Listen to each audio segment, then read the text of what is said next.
It's the Behind the Shade show. You mentioned earlier some of the tactics or weapons that women will use to self-sabotage not only themselves but their relationships. Can you speak on some of those?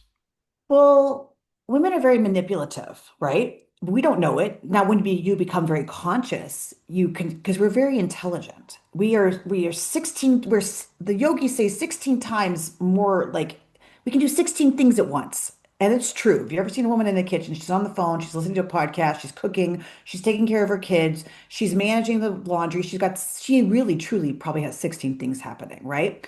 We're so intelligent, we manipulate ourselves. If you leave this podcast with anything, it's that we're self-manipulative. So we are good at lying to ourselves. And so if we want to believe that we are right, we will believe it and we'll create a lie that's so good that we have to play it out until we don't believe it anymore, until it doesn't serve us. And if you have a fast consciousness or if you are on the road to changing and you really want to get there, you will go through your own self manipulations or lies faster than other women. But we're good at it. We're very smart. Do you think that when women start to manipulate themselves, they then spread it and start manipulating other people to believe the lie that they've conditioned themselves to believe? 100%. That's also social media. You can go on and curate your own manipulative lies. And you can wear so the ego is really you're wearing glasses. You're wearing blue colored glasses and you see the entire world in blue colored glasses. And I learned this from a man named Abdi, which he taught me a lot of these things in these books. The blue colored glasses is like I'm sitting in a wheelchair. You can know you're in the wheelchair and admit I'm walking around my life in a wheelchair and I could expand. I would actually be bigger, be huger if I didn't have all these belief systems that actually are very limiting, right? And so some of these things these characteristics that I'm going to take on is it just makes us limited. So it actually, these male type characteristics, competition, drive, entitlement, all these things are very male. They limit our consciousness as a female. The consciousness of a female is the 16 times we can do 16 things. I don't know a man that can do 16 things at once. I just don't. Their brains do not think like that, right? We are very complicated. And so, these things that we take on, even careers, it's such a limiting thing. We can't take that money with us, but we can take the connections we have with children. I mean, the connections we can have, the level of intuition so that we can touch into that spirituality and no one else on this planet, when you actually touch into your nature as a female, as a powerful female, it's way more powerful than the idea of what a man defines as power and success, which is based on financial success. It's so much more powerful. I When you mean, mention I was gonna sorry. say when you mention no, I was gonna say when you mention social media, you're right. Like you can see people creating the type of lifestyle maybe they want, maybe they're trying to obtain, but it's like it's a fantasy. It's an avatar of who they really are. And when it comes to manipulation on there, you do see that how people will maybe they'll post something or they'll make a video which is their version of things through their eyes, and it could be so disconnected from reality. But if they get those likes, if they get those comments, it starts to validate the lie, and now the lie becomes more beneficial than the truth because they're not the truth will hurt, and sometimes the truth will say, okay, there's something you need to change. But the lie, Chelsea, you can be exactly who you are, as chaotic, as destructive as possible. Wrap yourself in the lie, and if you get validation from it, why would you think anything else? What are your thoughts? It's crazy when you see it. It's a persona. And I find that some of the strongest personas are religious. I mean, and it always amazes me because I am very gullible, and I think all women are very, very gullible. I really didn't know that men or anyone lied. I was with I don't know if this is coming up, but I was with my ex-husband for so many years, and I only had been with him. And so when I started dating, I was like, oh, there's all these people are lying. And I didn't know there was a such thing as lies. So like it's when I didn't realize there's but then spiritual personas and religious personas and money personas and all these things. And I was like, this world is wild. But it was almost like I was so gullible, and most women are so gullible. And and once you see, like, men are not so gullible. I feel like you guys kind of know, and then you kind of just go along with us. And sometimes maybe it needs to be like the man says, no, you're wrong. You're wrong. They're lying to you. And maybe it takes me, and I get out to more podcasts and I say, women, you're being lied to, but also men have to stand in there. You asked me before, like, what can a man do?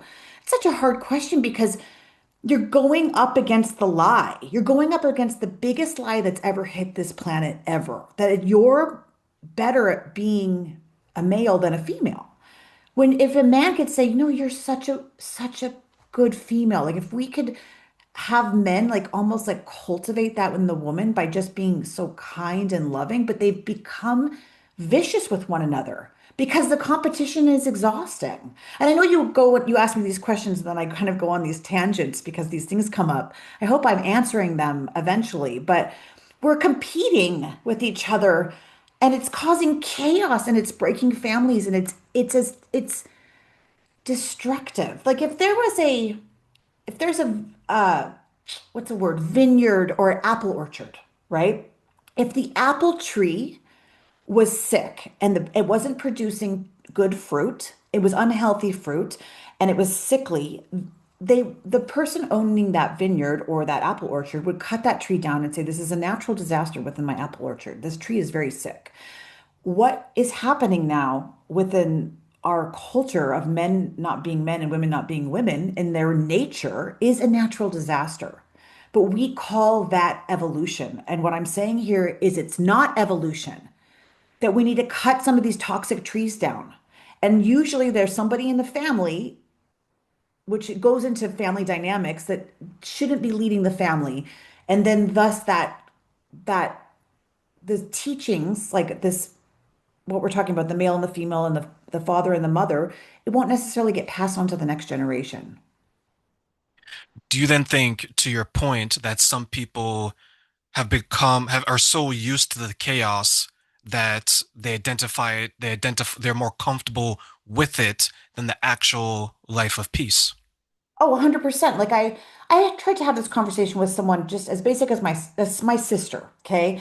And I said, you know what, don't you think if women maybe didn't work as much and we were able to be home with our children, that would bring some more balance to our families? It was something very simple, like just a question. And her reaction, because her glasses were blue and she didn't want to see red glasses. So if I were to tell her something that shatters her belief system, because it's her own life, she works all the time, she's running her family. She's like, no one can afford that. You don't understand because you have more money, or she just, all this anger came out. And I'm just thinking, you always want a bigger house. You always want a bigger car. So like she always wants the next biggest, she wants a nicer car. She gets that nicer car. She's like, oh, I really want a Mercedes and I want to join the country club and I want my house that I'm in is not enough. I want another house.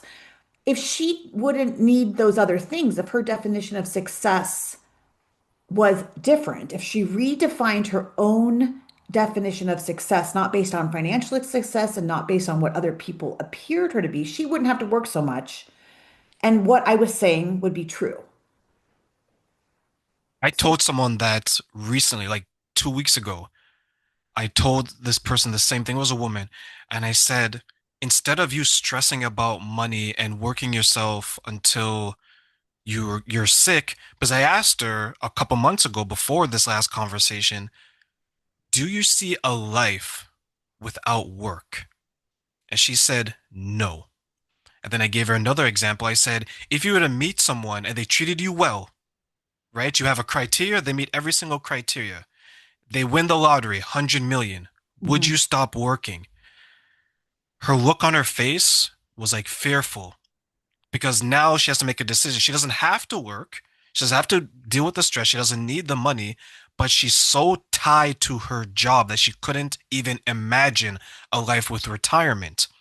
And then 2 weeks ago, when we had the conversation, I asked her, I was talking to her and I stated that Unfortunately, your husband, your boyfriend, your life partner, whatever term you want to use, it's your job because you can't divorce them, you can't get rid of them. But if they were to discard you, you would feel heartbroken. You'd Yeah. feel shattered. What are your thoughts on some people that are so tied to, in the example you gave as well, so tied to a lifestyle that they always want bigger and better and they're willing to work hard, but they don't redefine success outside of finances? So this is what we were talking about at the beginning, and it's the addiction. There's a difference. I don't think women working is the problem. It's when women are addicted to the chaos and the doing, like, so if a job, like, so I personally don't need to work, but I found a job where I can work from home seeing patients and it doesn't interrupt my children and it doesn't interrupt my life. Like, I just come upstairs and I get to still see patients, but I'm not going into Manhattan. There's no grind to it. It's really works for where I am. So that would be an example I could give of like, there's no survival, there's no out of balance. I'm not getting sick from it. I'm able to have a lot of health, and my children are not affected at all, right? Now, there are jobs, but I don't necessarily financially do it. I don't do it for the finances. I do it because I really enjoy working with women, and I get a lot of, I'm just so motivated by it, and I'm very good at it, and I love to work with them all day. So that's my best example of working and not necessarily needing the money. But a lot of women are not, they don't want the work. They're addicted to the persona, or they're addicted to the chaos, or they're addicted to the feeling it gives, the grind. It's the male addiction. It's the, I want the next deal. So a lot of these guys that are the CEOs that run these companies, it's not about the money. They hit a certain amount of money. They're addicted to the deal, the feeling of the deal, the hit that it gives them. And it's an adrenaline rush. And that's where the adrenals for women doesn't work that way for us. We're not, I don't think we're genetically or historically made for the deal. It's hard on our systems. But it took me admitting that I was wrong. I mean, I had everything, and I've given up every single part of it. Even my last job where I was working in Manhattan at the top of the top, I couldn't have been at a more known place with the most famous clientele. And then I walked right out. I said, this is stupid. But I had to take off my blue glasses and put on red glasses. And I had to document that for women is like, so I'm going to take a step down in my career, which other people would say, oh, that's a great job. But for me, I have to always take a step down and admit that I'm wrong. And a lot of people will sacrifice their children for this money. It's so sacrificial. They sacrifice their children. It's it's so nutty if you really think about it.